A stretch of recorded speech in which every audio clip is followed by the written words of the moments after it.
السلام عليكم ورحمة الله وبركاته.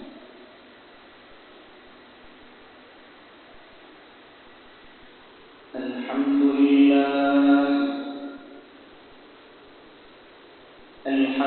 لله نحمده ونستعينه ونستغفره ونؤمن به ونتوكل عليه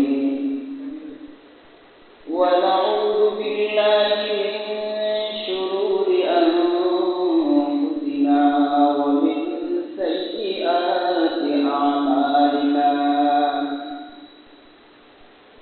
من يهده الله فلا مضل له ومن يضلل فلا هادي له ونشهد أن لا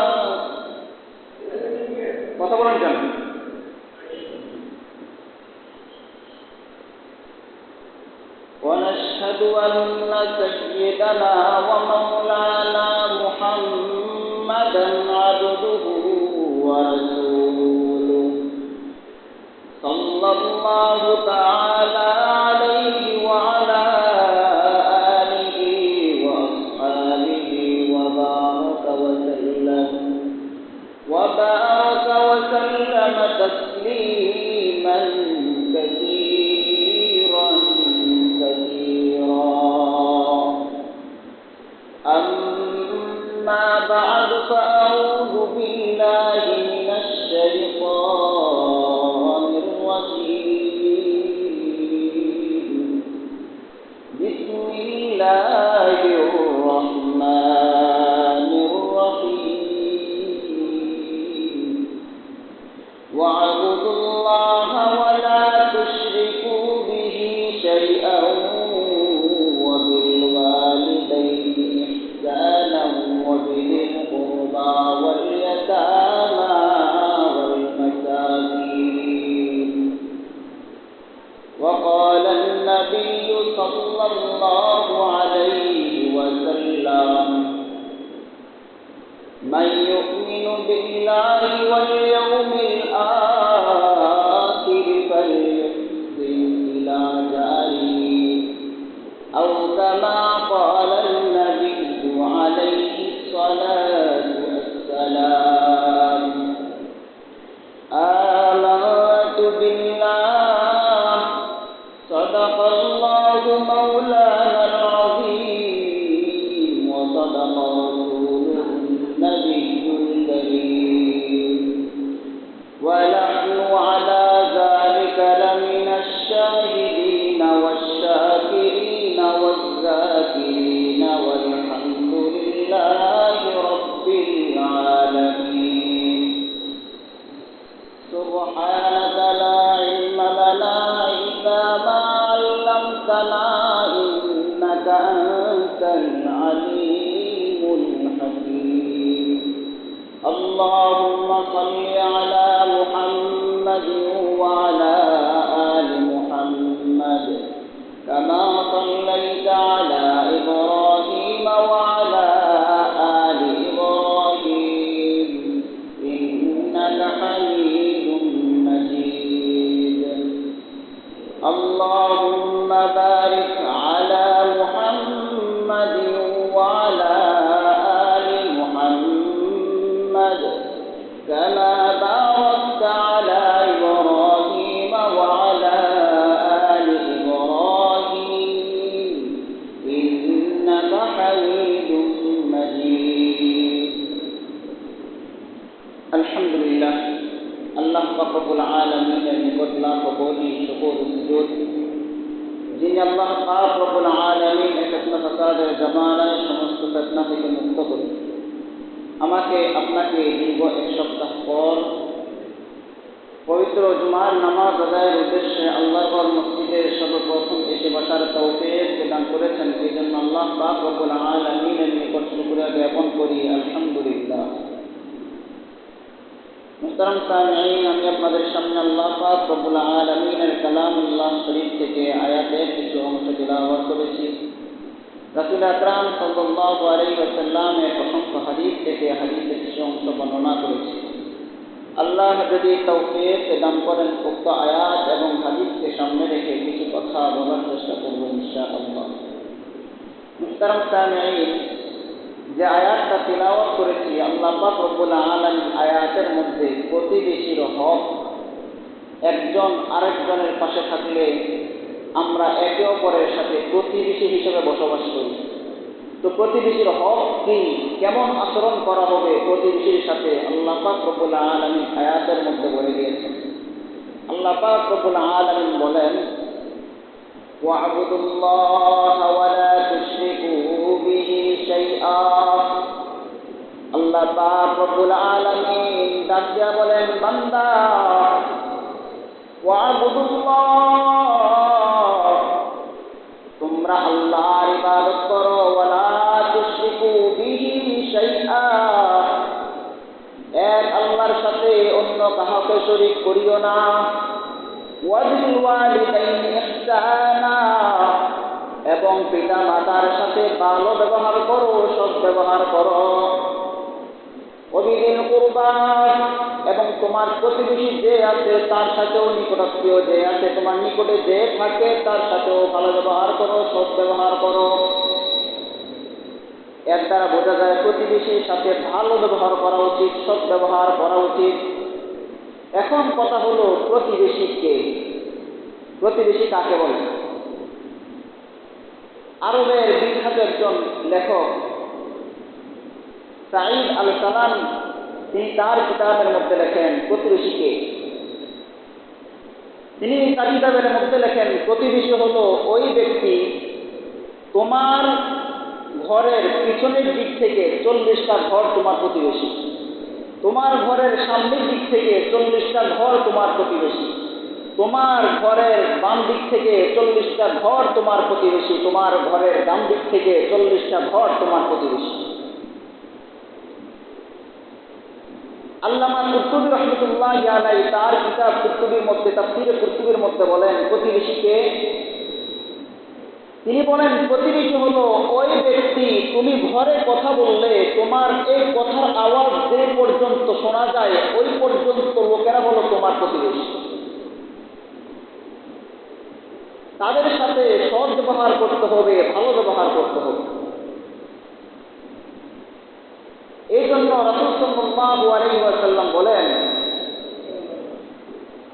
রাসূল সাল্লাল্লাহু আলাইহি ওয়াসাল্লাম বলেন, ওয়াকালা an-নাবিয়্যু সাল্লাল্লাহু আলাইহি ওয়াসাল্লাম, মায়ান নবী সাল্লাল্লাহু আলাইহি ওয়াসাল্লাম বলেন, মান আগলাকা বাবাহু দুনা জারিহি মাখাফাতান আলা আহলিহি ওয়া বাইতিহি, মান আগলাকা বাবাহু দুনা জারিহি মাখাফাতান আলা আহলিহি ওয়া মালিহি।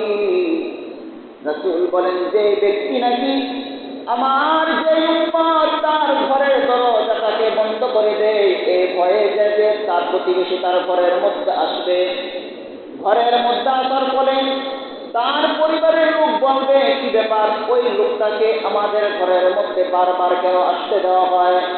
অথবা এই ভয়ে যে ওই লোকটা এসে আমার প্রতিবেশী এসে আমার ঘরের ধন সম্পদের দিকে চোখ দেবে, এই ভয়ে প্রতিবেশী যেন ঘরের মধ্যে না আসতে পারে, ঘরের দরজাটাকে আটকে দেওয়া হয়, বন্ধ করে দেওয়া হয়।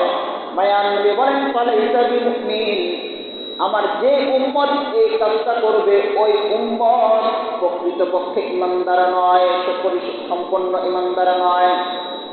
রাসূল বলেন, শুধু তাই নয়, রাসূল বলেন ওই ব্যক্তি ঈমানদার নয়, লা ইউমিনু, লা ইউমিনু, ওই ব্যক্তি ঈমানদার নয় যার অনিষ্টতা থেকে, যার খারাপি থেকে তার প্রতিবেশী নিরাপদ থাকে না, ওই ব্যক্তি ঈমানদার নয়। অতএব বোঝা যায় পরিপূর্ণ ঈমানদার হতে হলে নিজের প্রতিবেশীর সাথে ভালো ব্যবহার করতে হবে, সদাচরণ করতে হবে। নিজের প্রতিবেশী যেন তার আমার কথাবার্তা দ্বারা যেন কোনো কষ্ট না পায় সেদিকে খেয়াল করতে হবে, লক্ষ্য রাখতে হবে। রাসূল সাল্লাল্লাহু আলাইহি ওয়াসাল্লাম সাহাবীকে ডাকতে বলেন, ও আমার সাহাবী, আতাদরি মাল জার, তুমি কি জানো প্রতিবেশীকে? মায়ান নবী সাল্লাল্লাহু আলাইহি ওয়াসাল্লাম, রাসূল বলেন, ও আমার সাহাবী, তুমি কি জানো? মা তাদরি মা হাক্কুল জার, তুমি কি জানো প্রতিবেশীর হক কি? মায়ান নবী সাল্লাল্লাহু আলাইহি ওয়াসাল্লাম নিজেই বলেন, প্রতিবেশীর হক হলো ইযা ইসতাআনাকা আনতাহু, যদি তোমার কাছে সাহায্য সহযোগিতা চায় তুমি তাকে সাহায্য সহযোগিতা করো, এটা হলো প্রতিবেশীর হক। যদি তোমার কাছে সাহায্য সহযোগিতা চায়, বিপদে পড়ে, তোমার কাছে বিপদ সারানোর জন্য সাহায্যের জন্য আসে, তুমি তাকে সাহায্য করা, এটা হলো প্রতিবেশীর হক। রাসূল 2 নম্বর বলেন, ইযা ইস্তাকরাদা, যদি কোনো তোমার কাছে করজ চায়, ধার চায়, তাহলে তুমি তাকে ধার দেওয়া, ঋণ দেওয়া, এটা হলো প্রতিবেশী হক। ঋণ দেওয়া এটা প্রতিবেশীর হক, সুদ দেওয়া না। সুদ হিসেবে ঋণ দেওয়া এটা প্রতিবেশীর হক না। করজ হাসানা যেটাকে বলে, সুদ ছাড়া এমনি সহযোগিতা করা, ধার দেওয়া, করজ দেওয়া, ঋণ দেওয়া, এটা প্রতিবেশীর হক।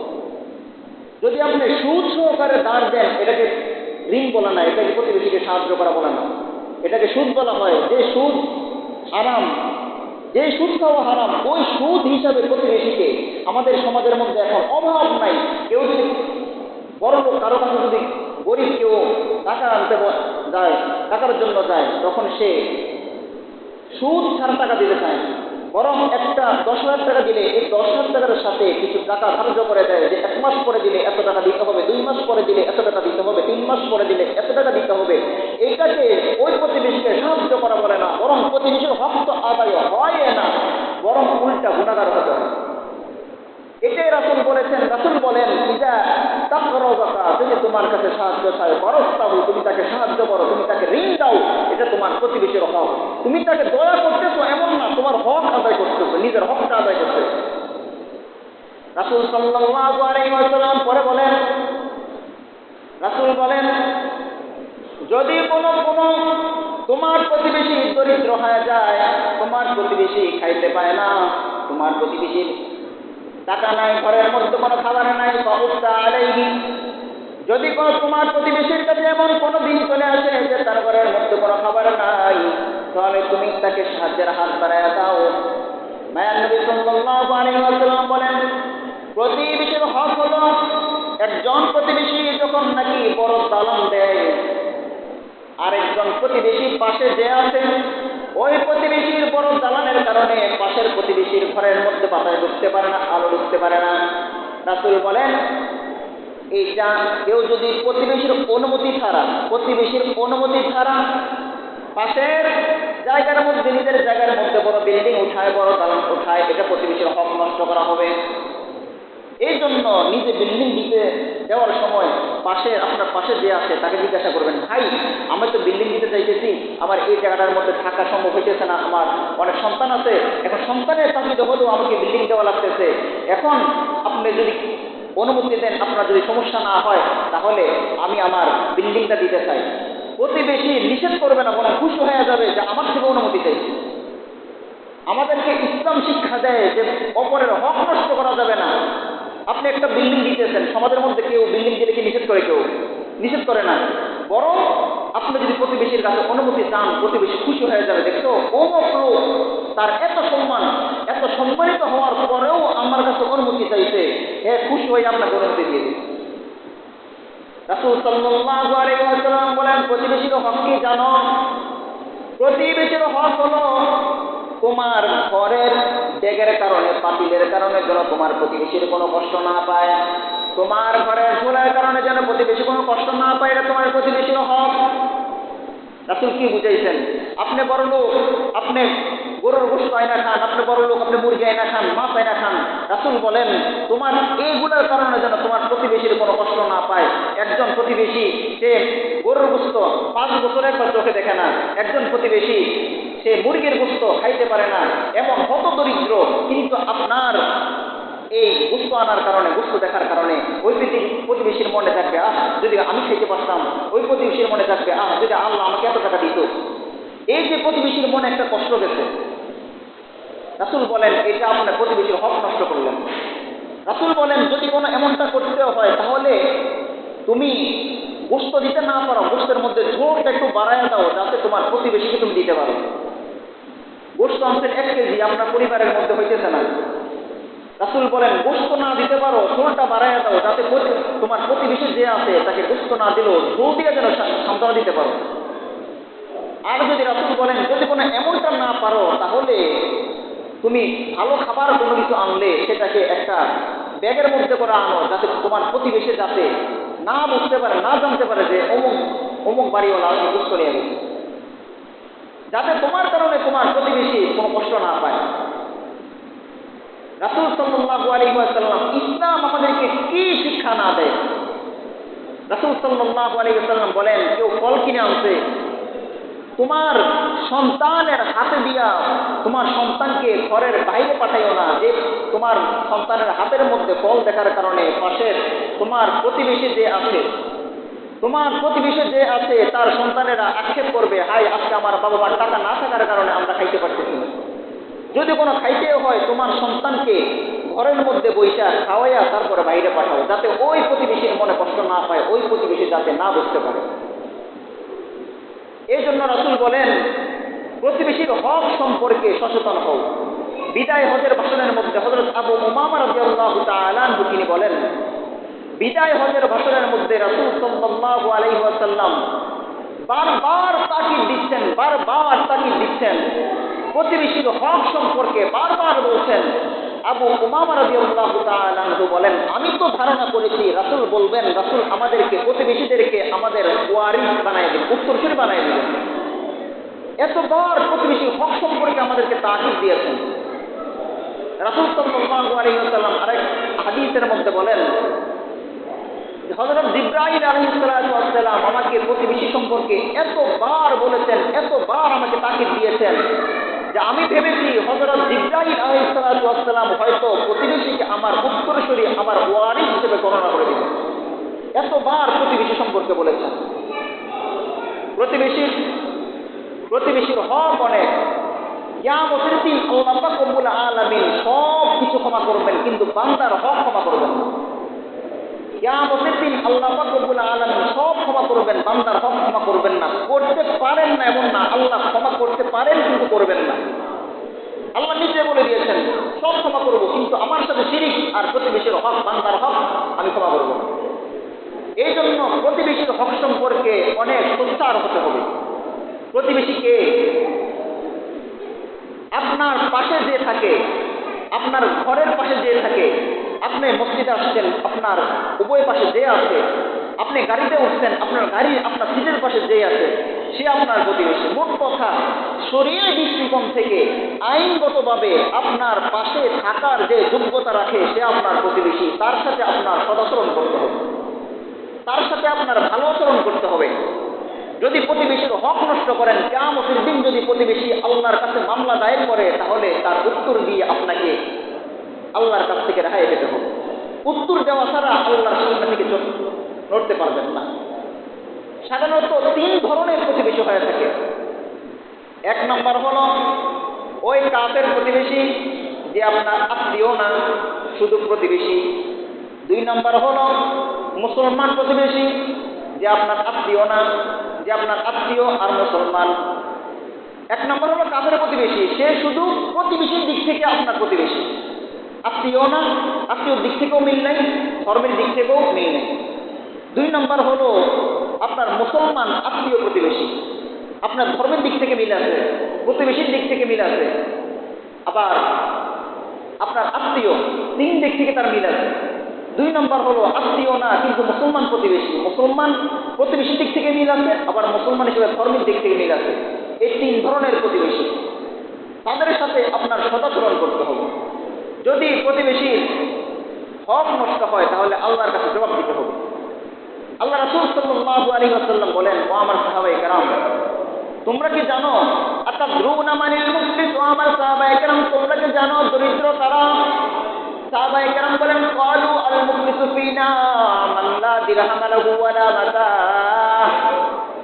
রাসূল বলেন, ও আমার সাহাবায়ে কেরাম, তোমরা কি জানো দরিদ্র কারা? সাহাবায়ে কেরাম ডাক দিয়া বলেন, ইয়া রাসূলুল্লাহ সাল্লাল্লাহু আলাইহি ওয়াসাল্লাম, দরিদ্র হলো ওই ব্যক্তি যার কোনো টাকা নাই, যার কোনো দিরহাম দিরহাম নাই, যার কোনো আসবাবপত্র নাই, সে হলো দরিদ্র।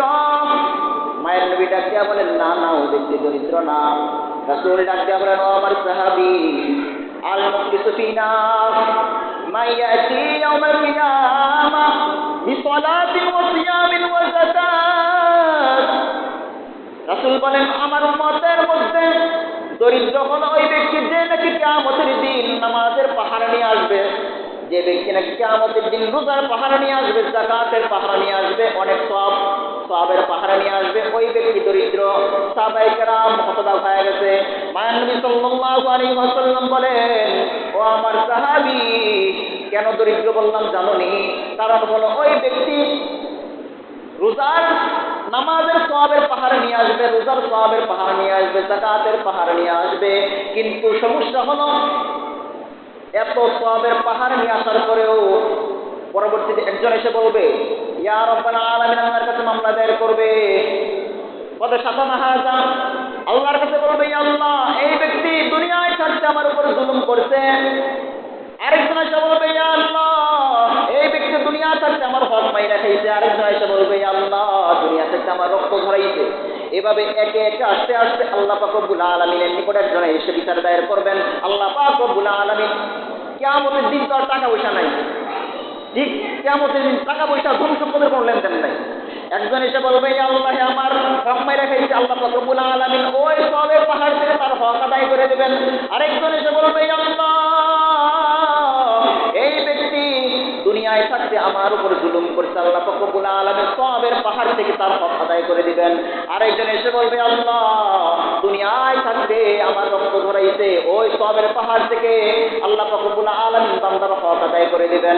এভাবে হক আদায় করতে করতে করতে করতে যখন নাকি সওয়াবের পাহাড় শেষ হয়ে যাবে, আল্লাহ পাক রব্বুল আলামিন যখন দেখবেন যে তার সওয়াবের পাহাড় নাই, কিন্তু এখনো যারা বিচার দায়ের করছে, বিচার চাওয়ানেওয়ালা অনেকে আছে, কিন্তু সওয়াবের পাহাড় শেষ হয়ে গেছে, তখন আল্লাহ পাক রব্বুল আলামিন যাদের উপর জুলুম করছে তাদের গুনাহগুলো, যে জুলুম করছে এতগুলা সওয়াবের পাহাড় নিয়ে আসছিল, সওয়াব শেষ হয়ে যাওয়ার পরে যে জুলুম করছে, ওই যাদের উপর জুলুম করছে তাদের জুলুমগুলো, যে জুলুম করছে তার আমল নামায় দিয়ে তাকে জাহান্নামে পাঠিয়ে দিবে। নাউজুবিল্লাহ। এত আমল করছে, সওয়াবের পাহাড় নিয়ে আসছে, তারপরেও জুলুম করার কারণে, অন্যায়ভাবে অন্যের হক খাওয়ার কারণে, মানুষের উপর দুনিয়ায় থাকতে রক্তপাত করার কারণে, মারামারি হানাহানি করার কারণে, অন্যের আইন খেলার কারণে, সুদ ঘুষ খাওয়ার কারণে কিয়ামতের দিন এত সওয়াবের পাহাড় নিয়ে আসার পরও নিমিষেই সওয়াবের পাহাড় শেষ হয়ে জাহান্নামে চলে যেতে হবে। এই জন্য আল্লাহ রাসূল সাল্লাল্লাহু আলাইহি ওয়াসাল্লামের হাদিসের মধ্যে বলেন, মান কানাত ইনদাহু মাজলিমাতুন লিআখিহি, রাসূল বলেন, যাই ব্যক্তির নিকট, দুনিয়ায় থাকতে যে ব্যক্তির নিকট অন্য ভাইয়ের উপর, মুসলমান ভাইয়ের অথবা অন্য কারো হক আছে, সে যেন ফালিয়াতাহাল্লালহু মিনহা, সে যেন তার থেকে হালাল হয়ে যায়, সে যেন হকগুলো আদায় করে দেয়। দুনিয়ায় থাকতে যাতে হকগুলো আদায় করে দেয়। কেন আদায় করবে? কারণ ফাইন্নাহু লাইসা সাম্মা দিনার ওয়ালা দিরহাম, কেননা কিয়ামতের দিন দিন আর দিরহামের কোনো লেনদেন নাই, টাকা পয়সার কোনো লেনদেন নাই, সম্পদের কোনো লেনদেন নাই। এই জন্য দুনিয়ায় থাকতে যেন অপর ভাইয়ের হক আদায় করে দেয়। রাসূল বলেন, মিন ক্বাবলি আইয়ু ক্বাবলি আখিহি মিন হাসানাতিহি, রাসূল বলেন ওই দিন আসার পূর্বে যেন হক আদায় করে দেয়, যে দিন নাকি তার কোনো টাকা পয়সা থাকবে না, টাকা পয়সা না থাকার কারণে তার সওয়াবের থেকে তার অপর ভাইয়ের হককে আদায় করা হবে। যদি সওয়াব না থাকে কি করা হবে? মায়ান নবী বলেন, ফাইল্লাম ইয়াকুল লাহু হাসানাত, যদি কোনো তার সওয়াব না থাকে, যদি কোনো তার সওয়াব না থাকে, তাহলে তার আমল নামা থেকে, যদি কোনো তার সওয়াব না থাকে, তাহলে তার অপর ভাইয়ের গুনাহগুলো তার আমল নামায় দিয়ে তাকে জাহান্নামে পাঠিয়ে দেওয়া হবে। এর জন্য রাসূল বলেন, ওই দিন আসার পূর্বে যাতে বান্দা অপর বান্দার হকগুলো আদায় করে দেন। হক যাতে, বান্দার হক আল্লাহ মাফ করেন না, এই জন্য যাতে হক আদায় করে দেন। বান্দার হকের সম্পর্কে আল্লাহ পাক রব্বুল আলামিন কোরআনেও বলেছেন, রাসূল সাল্লাল্লাহু আলাইহি ওয়াসাল্লাম অসংখ্য হাদিস বলেছেন। কেন? একটা গুরুত্বপূর্ণ পয়েন্ট, আল্লাহ সব মাফ করবেন, আল্লাহর সাথে শিরিক আর বান্দার হক মাফ করবেন না। এই জন্য সবসময় আরেক ভাইয়ের হক, আমার কারণে আরেকজনের কোনো হক নষ্ট হয় কিনা এই ব্যাপারে সতর্ক থাকতে হবে, প্রতিবেশী সম্পর্কে সতর্ক থাকতে হবে। এক হাদিসের মধ্যে রাসূল সাল্লাল্লাহু আলাইহি ওয়াসাল্লাম বলেন, তোমাদের মধ্যে সবচেয়ে ভালো ওই ব্যক্তি যে ব্যক্তিকে তার প্রতিবেশী ভালো বলে। যে ব্যক্তিকে তার প্রতিবেশী ভালো বলে সে হলো তোমাদের মধ্যে সবচেয়ে ভালো। কারণ যে আপনার কাছে বছরে একবার আসে তার সামনে সবাই ভালো সাজে, যে আপনার কাছে মাসে একবার আসে তার সামনে সবাই ভালো সাজে, সবাই চায় তার সামনে ভালো সাজে থাকি। কিন্তু আপনার হাকিকত কি, আপনার বাস্তবতা কি, আপনি কেমন লোক সেটা প্রতিবেশী জানে। এই জন্য প্রতিবেশী তাকে স্বীকৃতি দিবে যে সে ভালো, তাহলে বাস্তবেই সে ভালো। হাদিসের মধ্যে আছে মানুষ যখন মারা যায়, মারা যাওয়ার পরে যখন নাকি বাস্তবে মন থেকে যখন তাকে 40 জন, আরেক রাওয়ায়াতে আছে 100 জন যদি কোনো তাকে বলে এই লোকটা ভালো ছিল, আল্লাহ পাক রব্বুল আলামিন ফেরেশতাদেরকে সাক্ষী রেখে বলেন, ও ফেরেশতারা তোমরা শুনে রাখো, যেহেতু আমার বান্দারা তাকে ভালো বলছে, শুনে রাখো সে ভালো মানুষ, তাকে জান্নাতে বাড়ায়। এই জন্য আজকে আমাদের সমাজে একটা প্রচলন চালু হয়েছে, কথার কথা আসতে বলে ফেলি, জানাজার নামাজের মধ্যে তারপরে বলে আপনারা কি তাকে মাফ করছেন? আচ্ছা আপনারা বলেন, এতগুলা মানুষের সামনে কেউ কি বলবে আমি তাকে মাফ করি নাই? মুখ লজ্জার ভয়েও তো বলবে মাফ করে দিচ্ছি, এই মাফ হবে না। যে আমাদের সমাজে প্রচলন আছে, জানাজার নামাজে দাঁড়ায় বলে আপনারা কি তাকে মাফ করছেন? সবাই বলে হ্যাঁ আমিও মাফ করে দিচ্ছি, আল্লাহ মাফ করে দাও। এই মাফ হবে না, একবার মন থেকে মাফ করতে হবে। মন থেকে মাফ করার পরে যদি কোনো কেউ বলে যে হ্যাঁ অমুক লোকটা ভালো ছিল, ফেরেশতারাও তাকে ভালো বলে, আল্লাহও তাকে ভালো বলে। এই জন্য রাসূল বলেন সবচেয়ে ভালো ওই ব্যক্তি যার প্রতিবেশী তাকে ভালো বলে। আজকে আমরা মুসলমান আরেক মুসলমানের হক আদায় করতে পারি না, হক আদায় করতে জানি না। রাসূল সাল্লাল্লাহু আলাইহি ওয়াসাল্লাম বলেন আল মুসলিমু আলাল মুসলিমি সিত্তু খিসালিন, আরেক রায়াতে আছে আল মুসলিমু আলাল মুসলিমি সিত্তু হাক্কিন, একজন মুসলমানের উপর আরেকজন মুসলমানের 6টা হক আছে। এক নম্বর হলো ইযা লাকিতাহু ফাসাল্লিম আলাইহি, যদি কোনো একজন মুসলমান অপর মুসলমান ভাইয়ের সাথে সাক্ষাৎ হয় সে যেন মুসলমান ভাইকে সালাম দেয়। এই সালাম দেওয়া এবং সালামের উত্তর দেওয়া এটা হলো এক মুসলমানের আরেক মুসলমান ভাইয়ের হক। কেউ যদি একজন মুসলমান আরেকজনের সাথে দেখা হওয়ার পরে সালাম না দেয়, সালাম দেওয়ার পরে সালামের উত্তর না দেয়, তাহলে এক মুসলমান আরেক মুসলমান ভাইয়ের হক নষ্ট করলো, হক শূন্য করলো। 2 নম্বর হলো ইযা দাআহু ফাজিবহু, যখন নাকি রাসূল বলেন 2 নম্বর হলো ইযা দাআহু ফাজিবতাহু, যখন নাকি তোমাকে ডাক দেয়, তোমাকে দাওয়াত দেয়, তুমি তাকে গ্রহণ করো। একজন মুসলমান ভাই দাওয়াত দেওয়ার পরে ও আরেক মুসলমান ভাই তার দাওয়াত গ্রহণ করা, এটা মুসলমানের হক। কিন্তু রাসূল তো বলে দিয়েছেন হক একজন মুসলমান ভাই দাওয়াত দিলে আরেক মুসলমান ভাই দাওয়াত গ্রহণ করা এটা মুসলমানের হক। কিন্তু ওই মুসলমান যদি সুদখোর, ঘুষখোর এবং দুর্নীতিবাজ হয়, যার টাকাগুলা সবগুলা হারাম, তাহলে এক মুসলমান যার টাকা হালাল সে ওই মুসলমান ভাইয়ের ঘরের মধ্যে দাওয়াত গ্রহণ করা যায়। কেন? কারণ তার টাকা হারাম হওয়ার কারণে আপনি তার বাড়িতে গিয়ে যেগুলা খাবেন ওইগুলা হারাম। তাছাড়া যদি কোনো হালাল হয় তাহলে একজন মুসলমান ভাইয়ের দাওয়াত গ্রহণ করা আরেক মুসলমান ভাইয়ের জন্য হক। 3 নম্বর হলো ইযা মারিদা মুস্তাহু, রাসূল বলেন একটা আরেকটা হক হলো যদি কোনো তোমার মুসলমান ভাই অসুস্থ হয়ে যায় তাহলে তাকে দেখতে যাও। কোনো মুসলমান ভাই যদি অসুস্থ হয়ে যায় তাকে দেখতে যাওয়া, এটা এক মুসলমানের জন্য আরেক মুসলমানের উপর হক। যদি আপনি দেখতে না যান তাহলে আপনি এক মুসলমান হইয়া আরেক মুসলমানের হক পূর্ণ করুন। দেখতে গেলে তো টাকা দেওয়া লাগে না, গিয়ে একটু তাকে দেখবেন, তাকে দোয়া করবেন, আপনার লস নাই। তাকে যদি দেখেন আপনার লস নাই। আপনি যদি তার হাতে ধরে একটু দোয়াও চান, আল্লাহ পাক রব্বুল আলামিন অসুস্থ ব্যক্তিকে দোয়া কবুল করেন। তার হাত ধরে যদি দোয়া চান অবশ্যই সে আপনার জন্য দোয়া করবে, কবুল হবে। এটা তো দুনিয়া বিলাস। রাসূল সাল্লাল্লাহু আলাইহি ওয়াসাল্লামের হাদিসের মধ্যে বলেন মান আদা মারিদান, যেই ব্যক্তি নাকি কোনো অসুস্থ ব্যক্তিকে দেখতে গেল, অথবা আল্লাহর সন্তুষ্টির জন্য কোনো ভাইয়ের সাথে দেখা করতে গেল, তাকে একজন ফেরেশতা ডাক দিয়া বলে বিআমসিতে তুমি ভালো কাজ করেছো, এবং তোমার চলন যেটা সব ভালো হয়েছে, তুমি ভালো কাজ করেছো, তুমি তো হাইটা গেছো, এই হাঁটাটাও ভালো। সব কিছু ভালো, এতটুকুই তা না। রাসূল সাল্লাল্লাহু আলাইহি ওয়াসাল্লাম বলেন, অবাওয়াতা মিনাল জান্নাতি মানজিলা, এই যে তুমি এক ভাই আরেকজন ভাইকে দেখতে আসছো, হয়তো আল্লাহর সন্তুষ্টির জন্য, অথবা তুমি এক ভাই আরেক ভাইকে, অসুস্থ ভাইকে দেখতে গেছো, এর কারণে জান্নাতের মধ্যে আল্লাহ পাক রব্বুল আলামিন তোমার জন্য একটা ঘর বানিয়ে দিবেন। শুধু তা না, আল্লাহ রাসূল সাল্লাল্লাহু আলাইহি ওয়াসাল্লাম বলেন, যদি কোনো একজন মুসলমান ভাই আরেকজন অসুস্থ ব্যক্তিকে দেখতে যান, সকালে দেখতে গেলে সকাল থেকে 70,000 ফেরেশতা সন্ধ্যা পর্যন্ত তার জন্য রহমতের মাগফিরাতের দোয়া করতে থাকেন। যদি কোনো সন্ধ্যার মধ্যে সন্ধ্যাবেলায় একজন মুসলমান ভাই আর একজন অসুস্থ মুসলমান ভাইকে দেখতে যায়, তাহলে সন্ধ্যা থেকে সকাল পর্যন্ত ফেরেশতা, রহমতের ফেরেশতা তার জন্য রহমতের মাগফিরাতের দোয়া করতে থাকেন।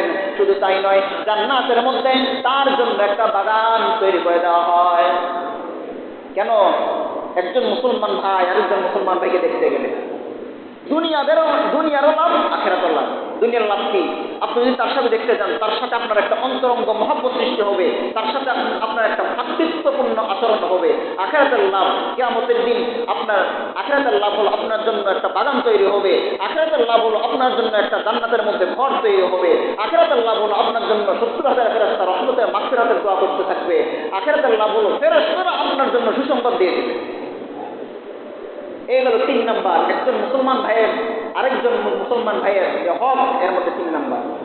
4 নাম্বার হলো ইজা আতাফা ওয়া হামিদাল্লাহ ফাসাম্মিহু, যদি কোনো মুসলমান ভাই হাসি দেয়, হাসি দেওয়ার পরে বলে আলহামদুলিল্লাহ, এই আলহামদুলিল্লাহ শোনার সাথে সাথে যে শুনেছে সে তার জবাব দিবে। এটা হলো একজন মুসলমানের জন্য আরেকজন মুসলমানের হক।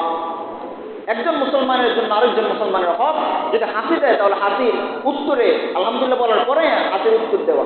এটা হলো একজন মুসলমানের জন্য আরেকজন মুসলমানের হক।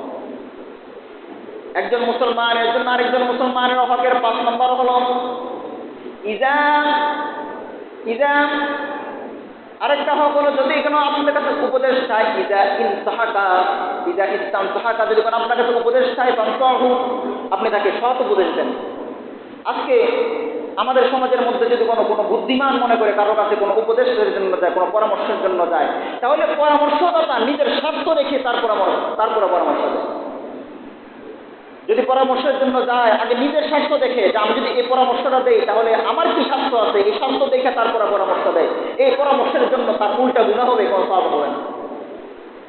একজন পরামর্শের জন্য আপনার কাছে যায় কেন? আপনাকে বিশ্বাস করে, আপনি ভালো একটা পরামর্শ দিবেন এই বিশ্বাস করে তার কাছে যায়। রাসূল বলেন, ইজা ইসতাম সামাকা, যদি কোনো আপনার কাছে তোমার কাছে যেন কোনো পরামর্শের জন্য যায়, ফানসাহু, আপনি তাকে ভালো পরামর্শ দেওয়া, এটা একজন মুসলমানের জন্য আরেকজন মুসলমানের হক। 6 নম্বর হলো ইজা মাতা ফাতবাহু, যদি কোনো কেউ মৃত্যুবরণ করে তাহলে আপনার হক হলো, তার জন্য আপনার হক হলো তার জানাজায় শরীক হওয়া। একজন মুসলমান মৃত্যুবরণ করলে, আজকে আমাদের অনেকে এমন আছে একই সমাজে মৃত্যুবরণ করে, কিন্তু জানাজার নামাজ হইতেছে, তার জানাজায় একটু শরীক হবে এমনটা কেউ করে না। অথচ এটা আপনার একজন মুসলমানের জন্য আরেকজন মুসলমানের হক, তারা জানাজায় শরীক হওয়া। শরীক হলে তার লাভ, আপনার যে লাভ নাই সেটা এমন না। আল্লাহ রাসূল সাল্লাল্লাহু আলাইহি ওয়াসাল্লাম হাদিসের মধ্যে বলেন, যে ব্যক্তি কোনো মুসলমানের জানাজার নামাজের মধ্যে শরীক হবে, শুধু জানাজার নামাজ পড়লে আল্লাহ পাক রব্বুল আলামিন তাকে 1 কেরাত সওয়াব দান করবেন। সাহাবায়ে কেরাম প্রশ্ন করলেন, কেরাত কি? রাসূল সাল্লাল্লাহু আলাইহি ওয়াসাল্লাম বলেন, 1 কেরাত সম হলো উহুদ পাহাড় সম পরিমাণ। কেউ যদি জানাজার নামাজে শরীক হয়, আল্লাহ পাক রব্বুল আলামিন ওই জানাজার নামাজে শরীক হওয়া ব্যক্তির আমলনামার মধ্যে উহুদ পাহাড় পরিমাণ সওয়াব দান করে দিবেন। শুধু তাই নয়, কেউ যদি কোনো কবর মাটি দেয়, মাটি দেওয়ার মধ্যেও শরীক হয়, আল্লাহ পাক রব্বুল আলামিন তার আমলনামার মধ্যে আরেকটা উহুদ পাহাড় পরিমাণ সওয়াব দান করে দিবেন।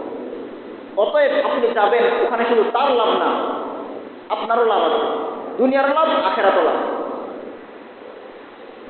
এই জন্য একজন মুসলমান ভাইয়ের আরেকজন মুসলমান ভাইয়ের উপর 6টা হক। এই 6টা হক আমরা আদায় করার চেষ্টা করব। রাসূল সাল্লাল্লাহু আলাইহি ওয়াসাল্লাম বলেন, তাকরাউস সালাম আলা মান আরাফতা ওয়া মান লাম তারিফ, তুমি সালাম দাও যাকে চিনো, যাকে চিনো না সবাইকে সালাম দাও।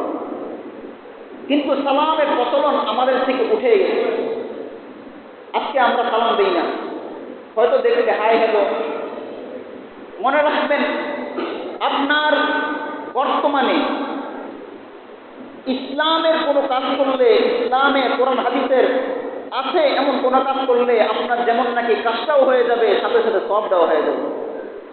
আপনি যদি কারোর সাথে দেখা করে সালাম দেন, তার সাথে সাক্ষাতের মত বিনিময়টা এটাও হয়ে যাবে, সালাম দেওয়ার কারণে সওয়াবও হয়ে যাবে।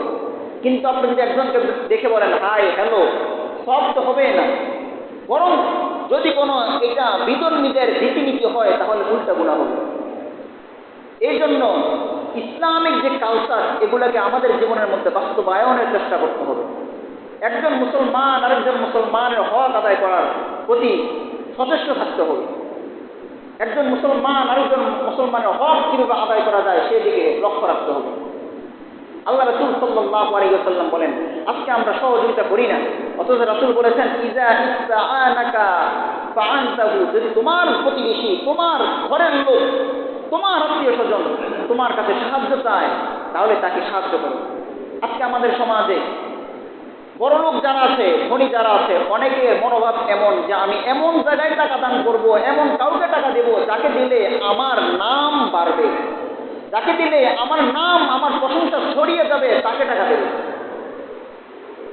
কথার কথা, একজন বড় লোক তার পাশের ঘরের মধ্যে একজন হতদরিদ্র খাইতে পায় না, শুইতে পায় না, বৃষ্টির পানি পড়ে ঘরের মধ্যে, ওই দিকে খেয়াল করে না, কিন্তু আরেক জায়গায় টাকা দিয়ে বেড়ায়, যে জায়গার মধ্যে টাকা দিলে ওই বড় লোকের সুনাম বাড়বে, ওই জায়গায় টাকা দেয়। কিন্তু পাশের ঘরের মধ্যে, পাশের বাড়ির মধ্যে, পাশের ঘরের মধ্যে একজন অসহায় পড়ে আছে, তার দিকে কোনো খেয়াল নাই। কেন? তার উদ্দেশ্য হলো সুনাম কামানো, তার উদ্দেশ্য হলো টাকার বড়াই করা, তার উদ্দেশ্য হলো মানুষের কাছে নাম কামানো, সব হাসিল করা, সব কামাই করা তার উদ্দেশ্য। এই জন্য নিজের পাশে অসহায় পড়ে থাকে তার প্রতি খেয়াল রাখে না, বরং আরেকজন যে যে চলতে পারে, ফিরতে পারে, তাকে টাকা দিচ্ছে। এই জন্য রাসূল বলেন ইজা ইসতাআনাকা ফাআনতাহু, যদি কোনো তোমার প্রতিবেশী, তোমার আত্মীয় স্বজন, তোমার কোনো মুহিব্বিন তোমার কাছে সাহায্য চায়, দরিদ্রতার কারণে অথবা অসহায়ত্বের কারণে, তুমি তাকে সাহায্য করো।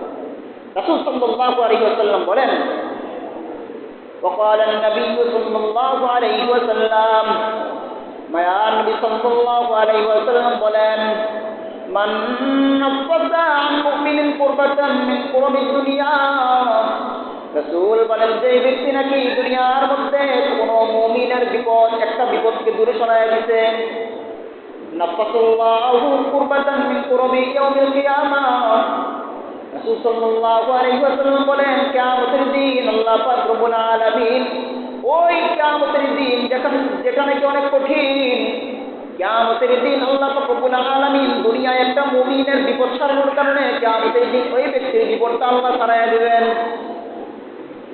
শুধু ফায়দার ফায়দা, আপনি যদি আর দান করলে তো টাকা কমে, বিষয়টা এমন না। আপনি যাকে দান করছেন, তাকে ihsan করছেন, দয়া করছেন, এটাও বিষয়টা এমন না। বরং আপনি যদি ধনী হন তাহলে গরিবের হক আপনার উপরে, আপনি যাকাতের মাধ্যমে তার হক আদায় করছেন, তার উপর ihsan আর দয়া করছেন। এই জন্য কোনো দরিদ্র থাকলে তাকে সহযোগিতা করার চেষ্টা করবেন। আল্লাহ রাসূল সাল্লাল্লাহু আলাইহি ওয়াসাল্লাম বলেন, আল্লাহু ফি আউনিল আবদি মা কানাল আবদু ফি আউনি আখি, আল্লাহ রব্বুল আলামিন একটা বান্দার সহযোগিতার জন্য ততক্ষণ বান্দার সহযোগিতা করেন, একটা বান্দা অপর বান্দার যতক্ষণ সহযোগিতা করেন। আপনি যদি অপর বান্দার সহযোগিতা করেন তাহলে আল্লাহ রব্বুল আলামিন আপনার সহযোগিতা করবেন। হাদিসের মধ্যে প্রসিদ্ধ ঘটনা, অনেক ছোট বাচ্চারাও ছোট জামাতের মধ্যেও আছে, কিয়ামতের দিন আল্লাহ বান্দাকে বলবে আমি তোমার কাছে খাবার চাইছি, তুমি খাবার দাও নাই। বান্দা তো অবাক হয়ে যাবে, কি বলেন, আপনি আমার কাছে খাবার চাইছেন, আপনি যদি আমার কাছে আসতেন তাহলে আমার জীবনটাও দিয়ে দিতাম। আল্লাহ বলবেন আমি একজন ক্ষুধার্ত ব্যক্তির বেশে তোমার কাছে আসছিলাম, তুমি আমাকে খাবার দাও নাই। আল্লাহ বলবেন আমি তোমার কাছে পানির জন্য আসছিলাম, তুমি আমার কাছে পানি দাও নাই। বান্দা বলবে কি বলেন, আপনি তো আমার কাছে আসেন নাই। আল্লাহ বলবেন তৃষ্ণার্ত ব্যক্তির বেশে আমি তোমার কাছে আসছিলাম। আল্লাহ বলবেন আমি তোমার কাছে অসহায়ত্বের মধ্যে পড়ে, দুঃখ দুর্দশার মধ্যে পড়ে সাহায্যের জন্য আসছিলাম, তুমি আমাকে সাহায্য করো নাই। বান্দা বলবে আপনি তো আমার কাছে আসেন নাই। আল্লাহ বলবে আমি অসহায়ত্বের বেশে তোমার কাছে আসছিলাম, তুমি আমাকে সাহায্য করো নাই। এই জন্য যারা অসহায় তাদেরকে সর্বক্ষণ তাদের পাশে থাকার চেষ্টা করা। কারণ আল্লাহ আপনাকে দিতে, এটার শুকরিয়া তো আদায় করতে হবে, শুকরিয়া আদায় করা তো দরকার। আল্লাহ পাক রব্বুল আলামিন বলেন, লা ইন শাকারতুম লাযীদান্নাকুম, বান্দা তোমরা যদি আমি আল্লাহর শুকরিয়া আদায় করো, লাযীদান্নাকুম, আমি তোমাদের নিয়ামতকে বাড়াইয়া দেব। ওয়ালা ইন কাফারতুম ইন্না আযাবী লাশাদীদ, আর যদি কোনো আমি আল্লাহর নিয়ামতের শুকরিয়া আদায় না করো, তাহলে শুনে রাখো আমি তো নিয়ামত নেবই। ইন্না আযাবী লাশাদীদ, আমি আল্লাহর শাস্তি অনেক ভয়ঙ্কর, অনেক কঠিন। আল্লাহ একদিকে সুসংবাদ দিচ্ছেন, আরেকদিকে আল্লাহ পাক রব্বুল আলামিন কঠোর বার্তা দিচ্ছেন। একদিকে জানাই দিচ্ছেন শুকরিয়া আদায় করো, নিয়ামত বাড়াইয়ে দেব, নিয়ামতের শুকরিয়া আদায় করো, নিয়ামত বাড়াইয়ে দেব। আরেকদিকে কঠোর বার্তা দিচ্ছেন, নিয়ামতের শুকরিয়া আদায় করবো না, যদি না করো তাহলে মনে রাখো নিয়ামত চিনায় নেওয়ার পাশাপাশি আমি আল্লাহ তোমাকে এমন ভাবে শাস্তি দেব, মনে রাখবা আমি আল্লাহর শাস্তি অনেক কঠিন। এই জন্য নিয়ামতের শুকরিয়া আদায় করা দরকার। আল্লাহ আপনাকে ধনী বানিয়েছেন, আপনার পাশে একজন আপনার প্রতিবেশী খাইতে পায় না, শুইতে পায় না, অসহায় একবার অসহায়ত্বের মধ্যে পড়ে আছে, তার পাশে দাঁড়ান, তাকে সহযোগিতা করেন, এবং কি এটা আপনার দায়িত্ব। আজকে যে আমাদের দুর্যোগ সম্পন্ন যে এলাকাগুলো আছে, বন্যার্ত এলাকাগুলা, যে সময় বন্যা হয়ে যায়, তখন এই যে একজন মুসলমান ভাই অপর মুসলমান ভাইয়ের পাশে গিয়ে দাঁড়ায়, এটা তার প্রতি ihsan না, তার প্রতি দয়া না, এটা তার কর্তব্য, তার হক ছিল অপর মুসলমান ভাইয়ের পাশে গিয়ে দাঁড়ানো।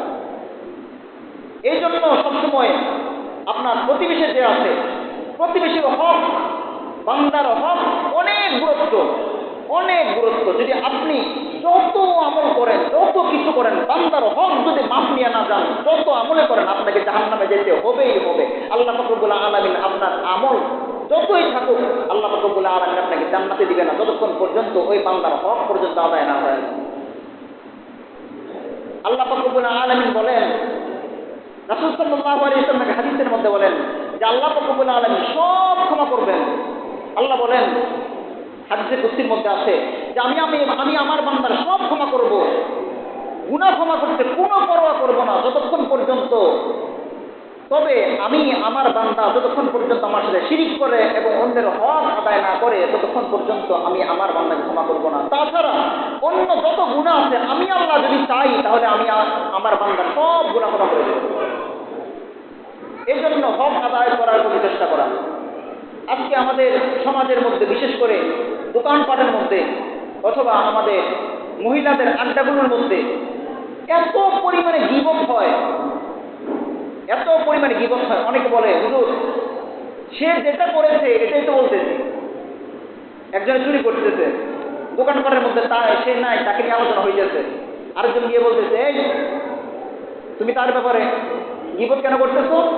পাশের থেকে উত্তর দেয়, আরে গীবত না তো, এটা গীবত না, সে চুরি করছে বিদায় তো তার কথা বলতেছি, সে চুরি করছে বিদায় তার চুরির কথা বলতেছে, এটা গীবত না।